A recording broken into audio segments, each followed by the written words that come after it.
I'm a doodads lover. Moshi Moshi, I crawled out of the big loose sack of coffee beans that every grocery store in 2004 inexplicably had. Welcome to the second channel. If you are new here, my name is Spazz, I run Spazzatic Studio, I am Spazzatic Studio, and this is my second channel where we yap. What are we yapping about? Over on the main channel, I posted a big post-surgical update, but that was a pre-biopsy update, so we have yet more information. I'm working on a lot of fun projects. Spoiler alert, I made these press-ons and a tutorial is coming in the near future. I know I look like a brown Mario brother. You guys voted for a haul of everything that I thrifted while I was recovering from surgery. And I also have some fun Mend It May projects. I figured we would start with the good stuff, and then we'll talk about the surgery stuff later.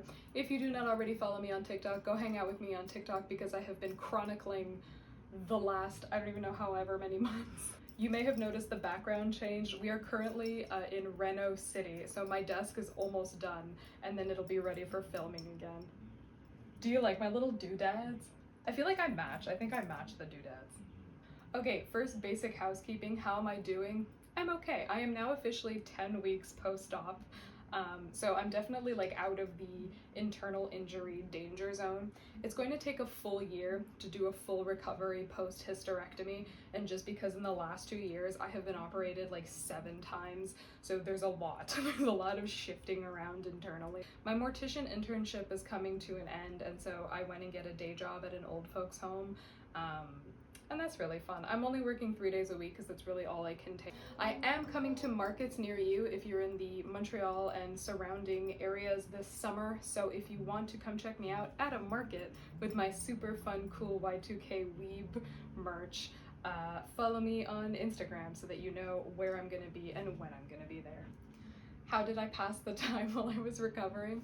I had 2 complications. My intestine was paralyzed and then we unparalyzed it, and then I had a big infection and then we got that under control.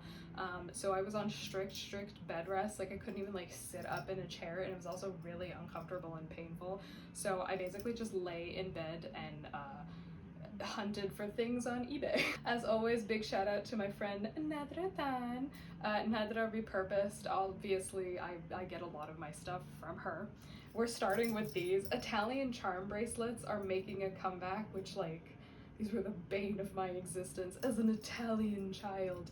I also found this really, well actually Nad found this really interesting like thrifted heart-shaped kind of one, and then this is a Beyonce's like brand of jewelry there with the little cat. What is it? Baby fat? It's not baby fat. I think it is. Watch it be baby fat and I'm like fully an idiot. Okay, next couple things are not from Nad. They were like organically sourced. So you have probably seen my amazing spectacular laptop. I love to decoupage things, and so I decoupage literally everything. However, I found another Apple product. First of all, this weighs a ton, and I remember when these were considered like, oh my god, so portable, so chic. This weighs 1,000 pounds.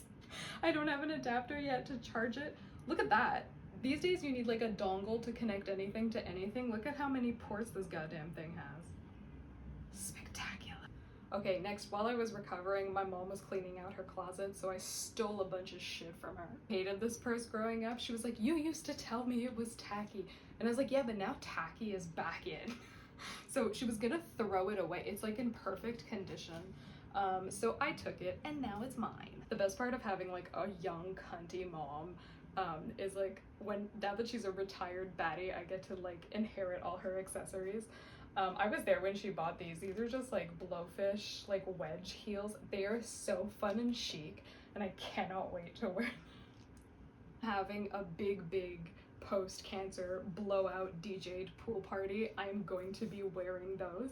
And I'm going to show you how I made my like Y2K decor, because the theme is indeed Y2K. So it's going to be fun. More on that later though, because we have to talk about Mend It May. So the whole concept of Mend It May is that like you don't buy anything new, you reuse what you have, you mend your clothing so that you can wear it again. I didn't have anything to mend, but I did thrift some random crap that I turned into other random crap, so let's go through it. This used to be a shirt that Nad had on her website, and I turned it into like this like butterfly top. It's got flaps. I turned it into a butterfly top with shorter sleeves and just a really more flattering neckline so that it's not giving like old frumpy grandma. It is the perfect amount, I think, of like tacky. I love doing like two prints together. Recently I paired this with like a checker print and bright red shoes, and I was like living my best life. The next thing I made is this insane skirt. I wanted one of those like, what are they called? Hobo skirts with like all of the weird like, with all of the weird like raw like unfinished fabric on the side. It looks like it's like a lot of layers. This used to be a halter top and I turned it into like a skirt. I think it would make a good bathing suit cover because the color is like so gaudy and the like, you know, the rufflage and stuff on the front is like so atrocious. For me anyway, I don't really wear a lot of bright colors, so but I think it's enough tackiness for like the beach, the pool. I think we can make it work. Okay, now if you follow me on Instagram, and you should follow me on Instagram, this was the purse debacle. So this is my current purse. I love this purse. I love the weird funky pockets. I love is obviously like faux leather. Love it, right? I bought this little raccoon tail because of course I did, because I wanted to be seen when I was a kid. That's seen like S-C-E-N-E. So I bought it and my thought process was I'm gonna start with this thing and then like build a bag from there. And so I like looked on eBay, I looked on Vinted, I looked on Depop. I couldn't find anything that I liked. And so I was like, oh gosh, I'm gonna like have to probably buy this new. Quick purse charm tour. This is a St. Barbara rosary that has been in my family forever. She's our patron saint. If you're Cuban, wink wink. If you know, you know. This is really cool. My cousin brought me this from France. It's like handmade. It literally can just hold like a toonie, but like, isn't that fun? My purse has a purse. This is one of my dog's toys that I washed and turned into a keychain because I love my dog. And I made this. So this is the bag of my dreams. This is what I wanted for the summer. Now. So like I said, I was looking for weeks, right? I'm like looking for this bag or like a bag that is like similar. I'm like, okay, well I can like dye it. I can like sew a patch on it, whatever, we'll figure it out. I came across this. It was not this color.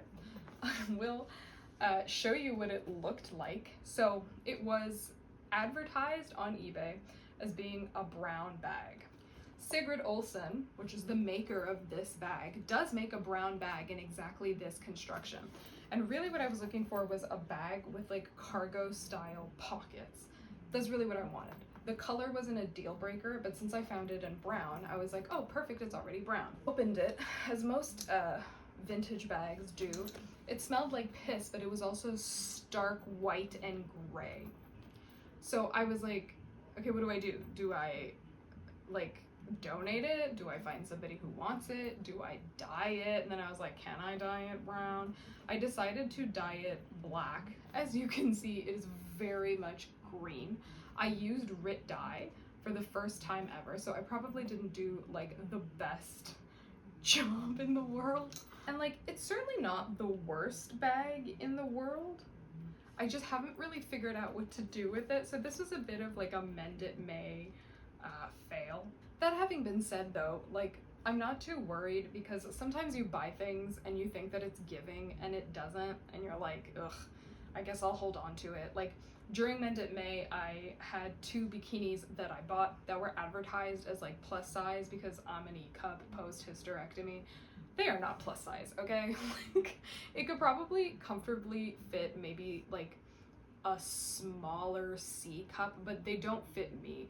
I remember that I had another like bathing suit top, so I cut it up and I actually ended up making 2 different bikinis, a bikini and a tankini, out of like this random tankini that I bought 3 years ago. I'm gonna keep the bag. Either I will come across something really funky to put on the bag and that'll kind of like fix my ire, or maybe we'll re-dye it again. If you want me to like fix it up and like add patches and cool shit and then give it away, that's an option too. Again, follow me on TikTok. People on TikTok have asked me to do like outfit options for people that want to get into whimsical twee. Full disclaimer, like, as we know, right, most of my stuff is like thrifted. I would say, what, 95% of my wardrobe is thrifted. The other 5% is just stuff that I have had for years that I don't even remember where it comes from. People tend to give me a lot of old clothes because they know that, like, I'll use the fabric to sew with. And this ties into one of the bigger research-based projects I'm doing for the second channel. I did actually buy some stuff off Temu? Which I was, okay, so I was expecting to be like unhappy, and like that was the point. I was like, oh, perfect, I'll do this like expose style video and I'll shit on everything. But I didn't get to shit on everything because some of it really ate. I also didn't want to buy anything that wouldn't get used, because I didn't want to buy things for an experiment and then like throw it away. So I tried to stay in the realm of things that I would wear, and like, truth be told, this hat is from there, this thing is from there. I wear them almost every day, can't really complain. My findings in terms of like the criteria of the experiment, I'm a sociologist, I have a degree. Like, it's not a random experiment, I planned ahead. I did find out some really interesting things via research, and I did do some interesting experiments to the products themselves to see if like any of it is viable. Like, obviously fast fashion bad, but I do kind of want to get to the bottom of this like Temuification of Y2K aesthetic, because I fear that many young people want to like relive 2005, like an era that they were not like old enough to really participate in, but because we're such a consumerist society, instead of being like, oh, I will go to buy people's clothes from 2005, their thought is like, oh, well, if somebody can like mass produce really cheaply the illusion of 2005, I'm gonna go over there and do that. And it's like, and I have to like write down all of my findings and like present them in a way that makes sense. Usually if I do a video essay, I script, like I write down my thoughts and then I read them, but because I use my VTube avatar, I don't have to like look at you and tell you. So this video is a little bit harder because I have to script it, but I also can't just be like reading. Do you know what I mean? I have to like script it, but also memorize what I want to talk about and then talk to you about it. I want to try reaction style content because I think it would be fun, but I am also so tired of reaction style content. Like, harpoon me if you disagree or whatever, I don't care. I'm so tired of like, everybody on YouTube is Curtis Connor if they're a dude. Like, I'm tired of it. Every video is that meme of like, what happened to Mr. Poop? Like, it's like, ugh. So I don't know about reaction style content. Maybe every once in a while could be fun because like it's an easy video and it is entertaining to like scroll through Reddit, particularly because Reddit doesn't like me. Shameless plug. But yeah. So that's it. I just wanted to be transparent. I didn't want to sit here and be like, I thrift everything I own. Like, no, sometimes you're gonna buy new things. Sometimes you're gonna see a really good deal. And other times you're just gonna fish your clothes out of the trash. Like, that's life, baby. Okay, so surgery experience time. Some of this is going to be kind of graphic, so if you want to skip over all of the like medical stuff, I'll put timestamps in the description, because I do have a Pickle Watch update and a really fun little like arts and crafts, really easy, really cheap Y2K party decor that you can do. But let us discuss the surgery experience. When I did my update on the main channel, I was waiting for biopsy results. Biopsy results for me took 26 weeks. So as we know, I was going into surgery and the plan was hysterectomy, endometriosis excision, and colostomy reversal. So at my surgery, I had like, I don't even know how many surgeons. It was organized by my oncology surgeon, my endometriosis surgeon, because I went through like an endometriosis and complex patient surgical clinic, and then at 20 residents, like it was packed. I had my surgery, I've had all my surgeries at the MUHC in Montreal. They've been, like, my doctors are really cool. The hospital is fine. No other hospital will touch me because I'm a complex patient, so I'm kind of stuck there when it comes to surgery. But my experience this time was great. The actual surgical team, like downstairs where they do the surgeries in the basement, are usually really cool. The pre-op nurses are really nice. The PACU post-op nurses are just, like, I've never had a bad experience. They're great. I had my own treatment protocol. Like, I came in with the protocol, and when I booked the surgeries, they were like, do you want to come like once for each surgery? And I was like, no. Like, I waited a year because, one, complex patient, two, just do everything at the same time. When I woke up from surgery, I did see my oncologist. He sends a resident, and the resident was like, yeah, hey, so we didn't find any endometriosis. And I was like, pardon moi? And she was like, yeah, there was no endometriosis. Now, to get into that clinic, to get an endometriosis surgeon, and to have an endometriosis, like, reason for a hysterectomy, you have to go through several rounds of imaging, and the surgeon himself has to officially diagnose you without a shadow of a doubt that it cannot be anything else but endometriosis. I did 2 MRIs in 2024. The second one was ordered by my endosurgeon. When I went in to put my name on the list for surgery, he said to me, there is no doubt that you have endometriosis because I can see it in your MRI. Now, I was diagnosed with endometriosis at like 12. I got my period really young, like around 10. I had the clinical symptoms of endometriosis. It runs in my family. And they could see it on imaging. So I would have internal ultrasounds, external ultrasounds, MRIs, CTs, and they kept saying, we see endometriosis. I was told that my right ovary was being strangled by endometriosis, that I would never be able to do like an egg retrieval, that I wouldn't be able to do IVF. I was told that I probably wouldn't have been able to have kids at like 14. They were like, yeah, it's not happening, whatever. Later, in my 20s, I did do genetic testing, and it seems like the issue when it comes to pregnancy is more so chemical. I have a specific gene. It's called like the autospontaneous abortion gene. I'll put it on the screen when I find the actual name. But it puts you at risk for just random miscarriages for no reason. This has been the backdrop of my entire life forever. And the last MRI I did in 2024, they were like, yeah, we see a plaque that is fusing your uterus and your intestine together, and your right ovary has like something on it. And my surgeon also told me that I had endometriosis, not in my intestine, but on my intestine. And I was like, Now, obviously, I've had a few surgeries on my intestine. My oncology surgeon who did those surgeries said that he didn't see any endometriosis on my intestines, but that he thought that maybe the cells were there, but they hadn't grown tissue yet, because I was having a lot of like extremity pain that is synonymous with endometriosis. And I was like, is it post-op resectioning pain? And he was like, no, I think it's your endometriosis. And we were like, okay, fine, whatever. To get a hysterectomy, it's so hard. I've just been going from doctor to doctor to doctor. This is just my opinion. I trust male gynecologists. I trust male doctors more. The worst, like, horrific complication, emotional abuse situations I've been in, it's never a man. It is always a female doctor.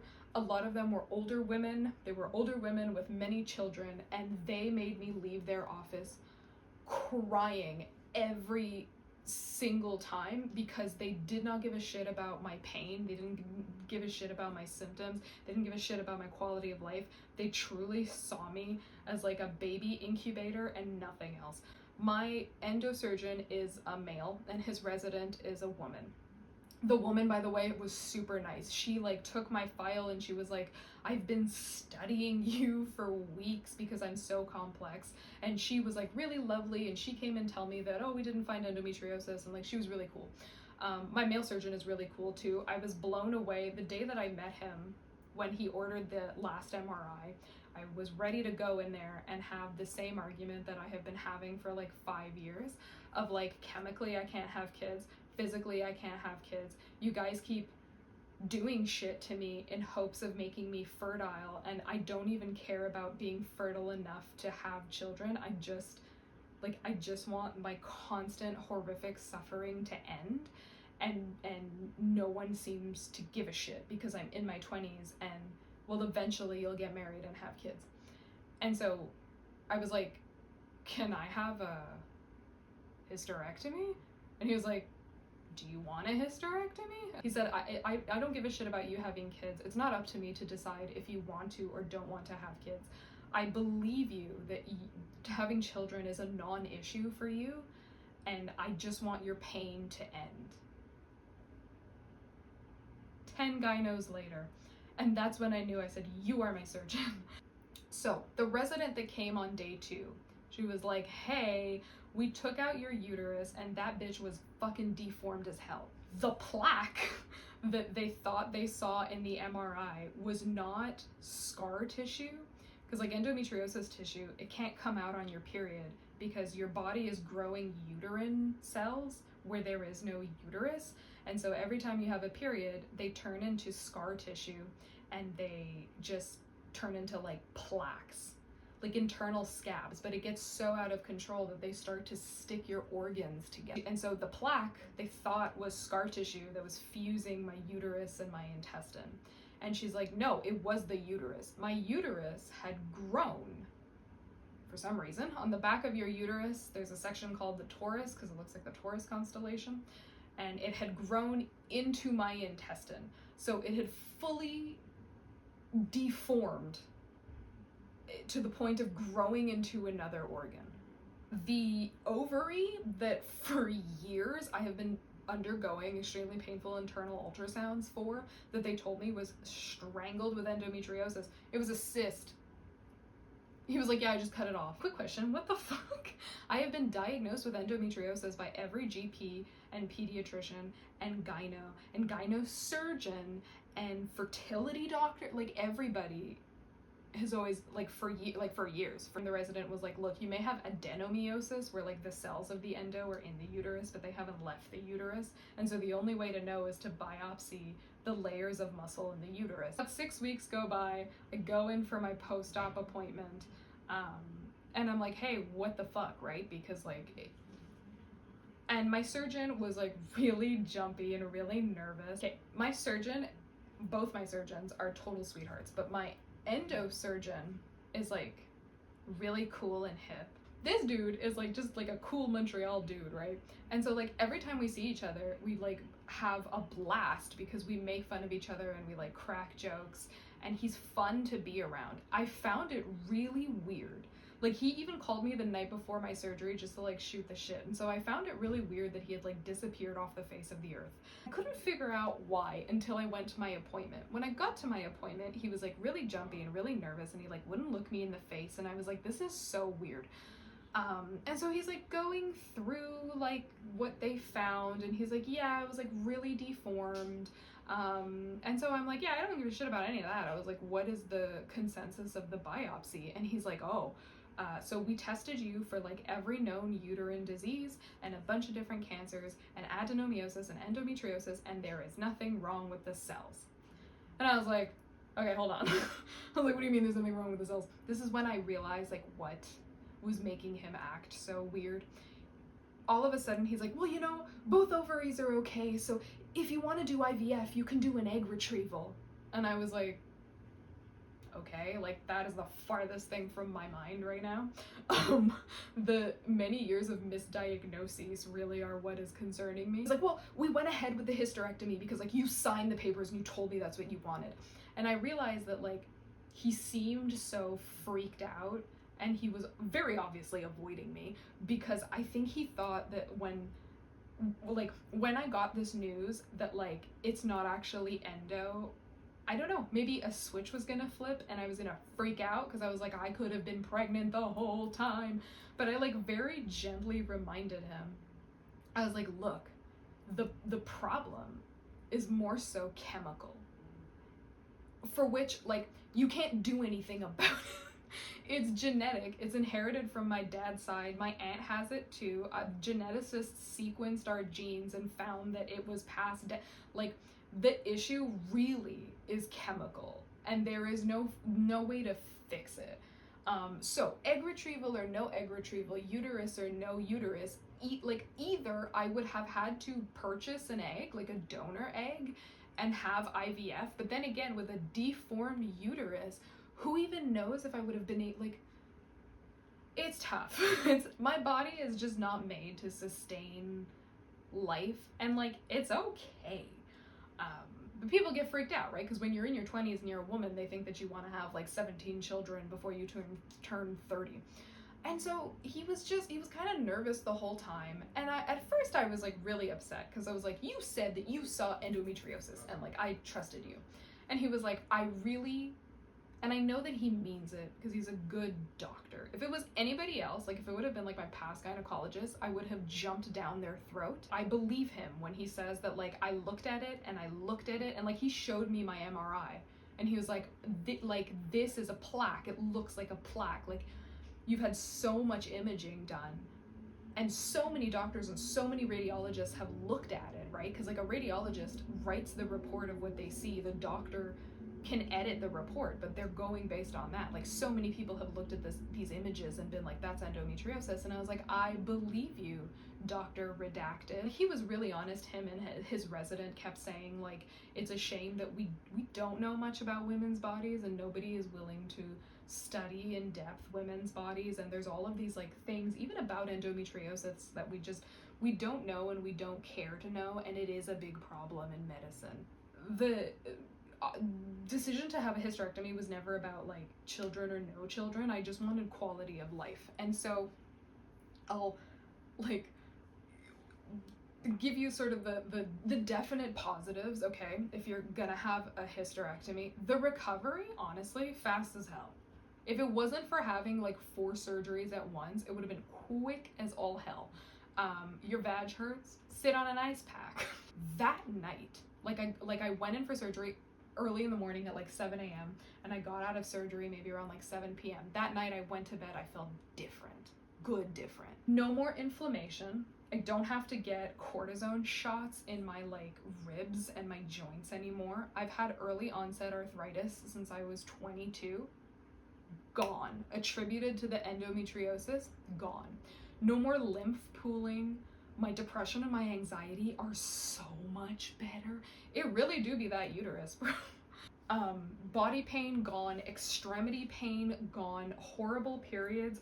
There would sometimes be months where I would be on my period the whole month. My period would end, I would have 24 hours, and then I would just start again. Bleeding through pads, bleeding through pants, pain, vomiting, anemia. I was having like transfusions, like of monoferric every 3 months. No more anemia, no more vomiting, no more horrible diarrhea, no more horrible constipation, no more like brain fog, just joie de vivre. Some people, their body does get on a cycle where they have like a phantom period, and I think that's where I'm at, because there have been a couple days where I was like, I think this is the equivalent of a period with no blood. I'll ovulate for a long time. I'll ovulate for like 2 months and then have a 2-day period where really I just kind of feel sort of tired, and then back to ovulation. My boobs went up a cup size, which is really fun. My ass got fatter. The body is tea. I cannot complain about my hysterectomy, genuinely. Like, it has changed my life. The recovery was easy. And I was telling my doctor all of these things, and he was like, yeah, he's like, like all women that have a hysterectomy, he's like, it's the change in the body is like this. Because I was like, I literally, like, that night after you took my uterus out, it was like I was experiencing some kind of like second puberty of like pure joy. And he was like, yeah. He's like the next morning women report that they like feel happier, that they're less anxious, that they're less depressed, that their joints are less inflamed, that they have no pain, and that they're just happy. And I was like, no. Crazy. So yeah, hysterectomy. Now, what did they do with all of that time, since there was no endometriosis to like remove? My oncologist decided to use the time to do plastic surgery. You can't tell from the outside. On the inside, he put everything back to how it was pre-tumor. So he basically did a full reconstruction because I had a perforation when my tumor exploded and punched a hole in me. Where the intestine healed after my resectioning was kind of like suction to the muscle, so he like removed it from where it was stuck to the muscle wall, and like just put everything back. He undid my colostomy, and yeah, so my surgery was 7 hours-ish. It was all laparoscopic, so I didn't have to be like fully cut open this time, which was nice. Yeah, not bad. Recovery was honestly fine. I'm glad that I did a lot of preparing. I could have done more preparing. There are things that like don't occur to you to do. Having a hysterectomy is a lot like giving birth in terms of like the pain, where the pain is, your limitations. Like they tell you to like treat it like a C-section. Make padsicles. Oh my god, I was putting pads in the freezer and just sitting on ice packs for the first like night at the hospital. I was like, my vag hurts. No one told me that they pull your uterus out through your vagina and then they sew the vagina closed, like on the inside, so your vaginal canal is a lot shorter. And I was like, ah. Now apparently they like sew your organs like in the uterus area like in place, so that there's no like sagging, which is nice. I have a mesh in me, a bio mesh from my resectioning. It is what it is. Complication wise, honestly, I was flying too close to the sun. I'm so over being operated. I'm so over it. I didn't have the patience this time to rot in bed for 2 months and do nothing. And so I would push myself to do things that like I should not have been doing. And one of the things that I did that I shouldn't have done was I stopped my laxatives because it was making me so colicky. Immediately that intestine filled up with poop. I went to the hospital in so much pain and vomiting because my intestine was just full of shit and it couldn't come out. So I spent like 3 days in the hospital. We got that under control, and then a couple weeks later I had an infection. I had a purse string closure where my old stoma used to be, which means that they leave the wound open.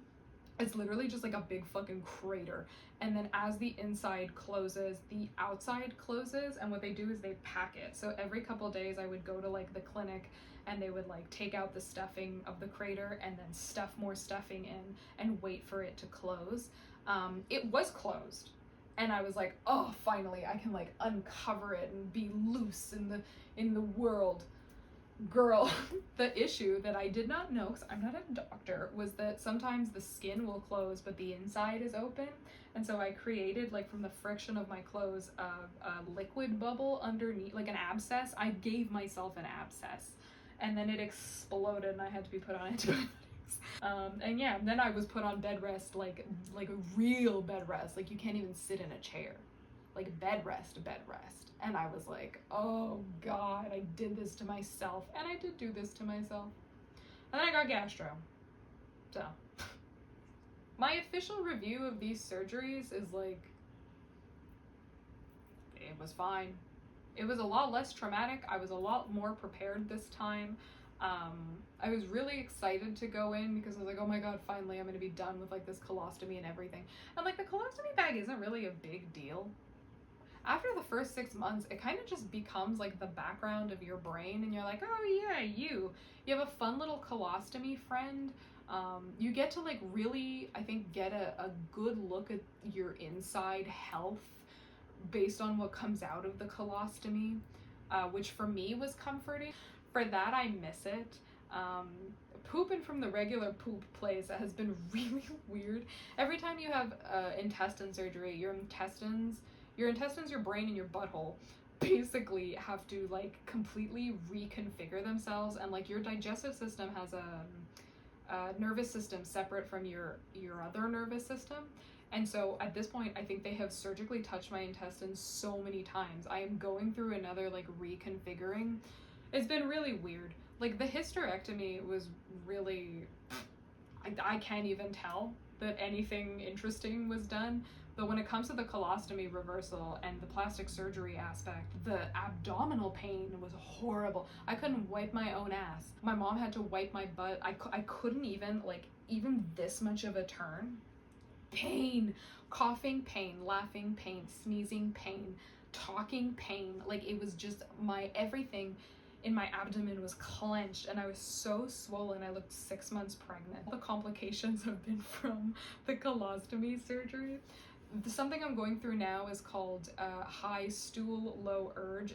When the rectum starts to like really wake up, there's like a brain rectum intestine connection where your rectum gives you the I have to go to the bathroom feeling when the poop is near the rectum. After surgery though, sometimes your poop will be like really high up in your intestine, like you don't have to take a shit yet, and your rectum will be giving you the like you have to poop now signal. That keeps happening and it's really horrible because it's like, oh my, like such a strong feeling. Like you think you're gonna take a dump on the floor, the poop is not even, it's like in your small intestine, like it's not even there yet. Another thing that I struggled with every fucking time, man, incontinence. After my resectioning, it was pissing myself. They were like, yeah, we touched your pelvic floor, you might like pee yourself a little. When I went back to exercising, I was doing Pilates and yoga, and my body was like, pee time. I was like, no. This time it was pooping and peeing. It's under control now. Word to the wise, prepare thyself if you're having intestinal surgery. The first 2 weeks, the only type of pooping you do is explosive diarrhea, and your body doesn't tell you that you have to do explosive diarrhea until it's coming out of you. There's no like preamble between feeling like you have to go to the bathroom and going. Your body just unloads. I was pooping, I was peeing, didn't matter where I was. My body didn't care. I could not hold it in. I could not control my rectum. I could not control my bowels. I couldn't leave the house because in one day I would shit maybe 15 times to the point of like, you know, pardon my French, pissing out my ass, and that continued for like 2 weeks. I went to an appointment and then we stopped by Party City to pick up a piñata. The second I got in the car, I was like, oh my God, I have to go home. I have to go. And we're like a block away from Party City. And I was like, I can make it. I'm gonna make it. I'm gonna hold it. We can do it. Like, I believe in myself. I took a dump, hand to God, I took a dump in my dad's car, and then I pissed myself. And then when I got inside, I was still shitting. There was a pee and poop trail from the parking lot to my toilet. It was psychotic. I was like, this can't be happening. I told my oncologist, I was like, does it end? And he's like, yeah, it ends. He's like, but it takes a while. I was like, no, you don't understand. And so now, like, I'm okay. But there are still times where, like, there is no urge, there is no feeling of having to go to the bathroom, and suddenly it's like, my tumor was on a specific nerve that controls the feeling of, like, having to pee. And so a problem that I've been having for many years now is that I don't have the sense of, like, oh, I kind of have to pee. Okay, I should start looking for a bathroom. Oh, I feel, like, you know what I mean? Like, you're like, oh, I kind of feel the pee brewing. My body is just nothing. You have to piss your pants right now. If you don't pee right now, you will piss on the floor. We have to pee. Like, it's like sudden, fast. My doctor said it might never go away because of the nerve damage, but also because of all of the surgery. It's just really a waiting game. I've had to basically re-potty train myself using a mixture of like gentle laxatives and kind of just like they tell you to like sit on the toilet so your brain can like register that like that's the poop place. It's insane. I'm potty training myself at 27. But that's what it is. When you have like 7 surgeries one after the other, the signals are a little bit mixed. Something else, rectum pain, perineum pain, pelvic pain, abdominal pain, everything hurts. I haven't shat from my ass in like a year and a half, right? With the colostomy, I would go maybe once every 4 months to poop a poop this big. And so now that I go like a normal person, my downstairs is just not used to it, and sometimes it can get really painful. So, you know, all things that maybe people are like unwilling to talk about post colostomy reversal. But if you're having a reversal, just bear in mind that like these things may happen, and it's not like they'll go away, but it is part of the experience. I wish somebody would have warned me about a lot of shit. Example, I asked my surgeon, I was like, what will it be like post-hysterectomy pain-wise, just so that I can have a ballpark? And he's like, it'll be like a 3 out of 10. Like, most women don't even need pain meds. The fiery inferno in my vag, bro, when I woke up from surgery, I was like in tears. My vagina, oh, it felt like somebody had like dragged a rake. Like, it was horrible. I was like, what the fuck? And they were like, yeah, we take the uterus out through the vagina and then we sew it up. Here's an ice pack, shove it up your snatch. Like, I would have liked to have been forewarned. The abdominal pain, but then again, right, I did have like 4 surgeries at once, but like the abdominal pain, oh my god, like, thank god I live somewhere with other people. I was not able to wipe my ass. I couldn't even sit down. I was like out of breath from the amount of abdominal pain. So yeah, it's crazy. There's a lot that surgeons won't tell you. They tend to give you like, here's the worst case scenario to like know if you're dying or not, but they won't go into like the needly details of everything else. But like a lot of the time you need the needly details to like have a fair expectation of what you're going into. So I have given you the needly details. Now you know. Those are my surgical updates. I don't regret any of my decisions. I think the hysterectomy genuinely was the best medical decision I have ever made in my life. Happy my colostomy is gone. I will miss my little stoma friend, but she served her purpose and now she is, I was gonna say she's off to greener pastures. She's still in me. My intestine is resuming its normal function. Speaking of surgery, I am having a big pool party blowout and I will vlog it. I wanted to show you really quickly. I made these like really cute, I think people were calling them like the Taylor Swift friendship bracelets for their Christmas trees. I turned mine into like Y2K. I'll link everything in the description so you can try the craft yourself, but I had a blast making them. Everybody loves them and I'm very excited. So please continue watching if you want a pickle update and if you want to do a fun little craft together. So, I did have my brother take care of the pickles while I was in the hospital, but with the humidity in Quebec being 80%, I've run into a bit of a cam yeast invasion. Cam yeast isn't harmful by any means, but it is affecting the viscosity. I did a quick pH test to make sure that it is in fact cam yeast and it's not like mold or botulism, and it looks like we're fine. I combed through some forums that recommended agitating the pickle brine. You're supposed to add 1% salt when you add filtered water, which I didn't do, and so the mix of the water and the oxygen is causing the yeast. In the tinier jar, it was a whole lot easier to blend everything together and it stopped growing yeast, but my long ferment batch is very much yeasty. I've been cleaning it twice a week by skimming the yeast off the top. I read that vinegar actually can inhibit yeast production, and so I've started washing everything and wiping down the inside of the jar with 5% cleaning vinegar, and it seems to be working. Other methods include adding aromatics, so garlic, ginger, and more Szechuan peppercorn, and I can tell that the yeast production is slowing down, so I'm hoping that by the end of the week we'll have won the battle. The viscosity has returned to normal, and now that my life is a little bit less chaotic, I can properly pay attention to the pickle. That's your Pickle Watch update. Let us pray to the spirit of the pickle. Welcome to the party corner. So I'm putting everything together for the party, and I figured I would show you. So first, and most obviously, I have this uterus piñata because we are celebrating my hysterectomy. I'm filling it with tiny alcohol bottles, like the plastic ones, and there's candy and there's pads, obviously. I want to find a way to put in gardening supplies, wink, wink, wink. I just haven't really figured out how. It's a very narrow piñata. There's not a lot of space and everything is very much like crammed. So I don't know how we're gonna do that. So the theme is it's Y2K. I'll show you the mood board. I'll put it up here. Mood board. The invites, I basically turned myself into a Bratz doll.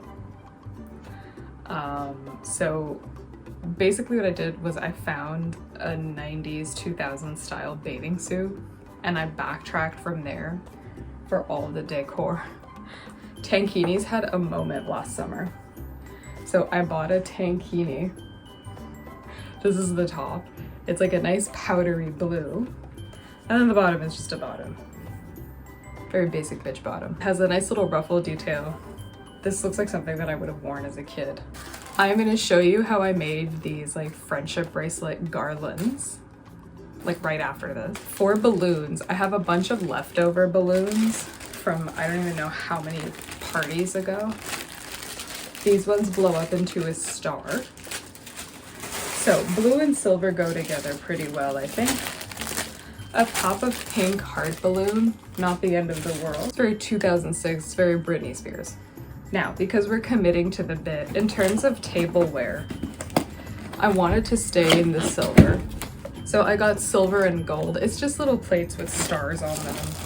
I found these that I thought were really cute. It's a floppy disk that says I love the 90s for napkins. And then these little plates say 90s mix and they look like CDs. I just thought it was so cute and fun. I was like, okay, fine. For the table covering, I'm still sticking with like zebra print and blue. I'll put pictures of my cakes because I designed them myself and I also designed my cupcakes. So I bought 4 zebra tablecloths and then I bought a blue chiffon fabric and I'm basically just gonna like drape it like a runner in the middle of the table. And so the cakes will also match the decor. I'll put pictures of them, but I got little blow up. It's like an old-timey like 80s phone and like a boombox. I thought these were really cute. They could go in the pool, they could go on the table. Honestly, I don't think it really matters. The point is that they're adorable. And of course, these wonderful garlands. So I did like, I'll link the DIY that I followed. I basically followed a Taylor Swift friendship bracelet Christmas tree garland that people were making a couple of years ago, except that I changed. I put different slogans on mine. So like this one says fuck cancer. What's the other one? One of them says ugh as if, like Cher Horowitz. And then there's 90s baby as well. It's genuinely a really fun DIY. I think the total cost was around $30 or $40 for all the material, which is not that bad. And yeah, you can disassemble these when you're done with them and then just reassemble them the next time you have like a party or something. And of course, matchy colors. I didn't want to do everything totally blue because I did want to match the balloons a bit. So I ended up going with blues, purples, and a little bit of metallic pink. If you want to watch me fumble through making these, I will add the clip right after this. So this really isn't a hard DIY. Basically, you're going to take the styrofoam pucks and with a regular scissor, you'll cut around the edge so that it looks like more of a hockey puck shape. So this way it does look pretty convincingly like a candy bracelet, and then using a 10-inch tapestry needle, you just punch a big hole.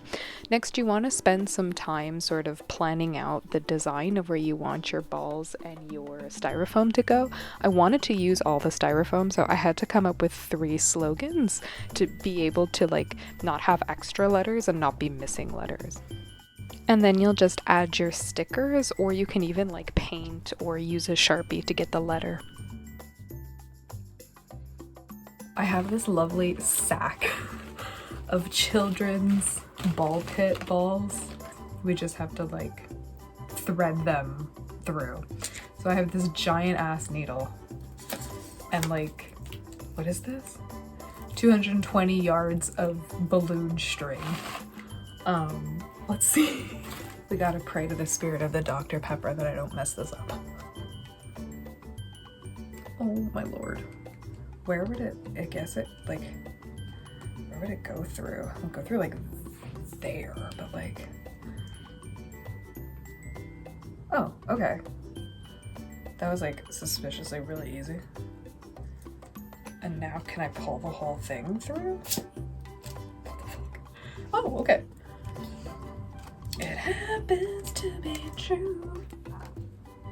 Stop, I'm a genius. I really am like a big baby. Oh my god, I'm getting bean-boozled by these like charms and shit. Okay, hold on.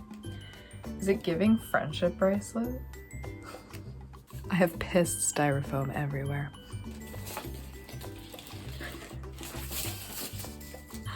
It worked. It worked.